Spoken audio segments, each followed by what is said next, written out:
Emmanuel Macron lance le service national universel. Une large consultation aura lieu à l'automne pour définir les modalités du service national universel, SNU, photo d'illustration. AFP Photo, Jean-Christophe Verhagen. Le service national universel, projet voulu par Emmanuel Macron, sera présenté ce mercredi 27 juin en Conseil des ministres. 21 ans après l'abandon du service militaire obligatoire, les jeunes Français, garçons et filles, devront se rendre disponibles pendant un mois minimum. Que les choses soient claires, le service national universel ne sera pas un service militaire. Tel est le message envoyé par l'exécutif, bien conscient du risque politique, des réticences dans l'électorat. Parmi les propositions du groupe de travail mandaté par l'Élysée, un service d'un mois obligatoire entre 15 et 18 ans, puis une phase d'engagement citoyen de 3 à 6 mois avant 25 ans. Emmanuel Macron, qui en a fait une promesse de campagne, souhaite que chaque Français, quel que soit son sexe, ait une expérience, même brève, de la vie militaire. Un engagement social, environnemental, et culturel.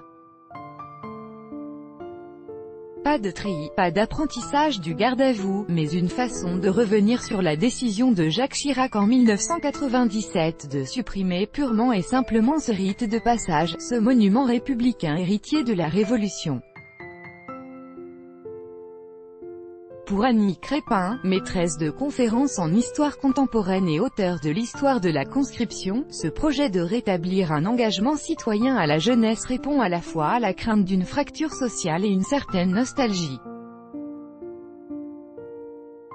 Je pense qu'il y a eu des problèmes sociaux et sociétaux dans la France des années 2000 et que la société civile a eu le sentiment d'un vide sociétal. Cette idée de fracture sociale s'est accentuée avec la crise des banlieues en 2005, avance-t-elle. Ce sont les civils et les politiques, hommes et femmes, qui ont retrouvé l'idée du service militaire, non pas dans sa finalité militaire, mais de cohésion sociale et d'égalité, sans voir que dans les années 1960, il ne correspondait plus ni au but militaire qu'il devait remplir ni à sa finalité égalitaire. On l'a donc un peu mythifié, estime Annie Crépin. Jusqu'où iront l'Élysée et Matignon, une fois annoncés les contours de ce service national universel, et avant une mise en place à partir de l'an prochain, une période de réflexion, de consultation, doit débuter à l'automne avec les jeunes, les parents, les enseignants, les collectivités. Sur Internet et physiquement dans les territoires. Les organisations de jeunesse dénoncent déjà incohérences et logiques démagogiques. Le rapport rédigé par 5 inspections générales avait lui-même alerté sur les contraintes, la complexité et le coût de cette mesure, jusqu'à 20 milliards d'euros par an. Le service militaire mixait des gens qui étaient d'origines sociales très différentes.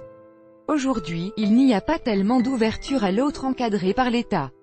Les gens de la campagne, on ne les rencontre jamais. Le service national universel, ce qu'en pensent les jeunes. Micro-trottoir 26, 6, 2018 par Laurence Théo. Écoutez.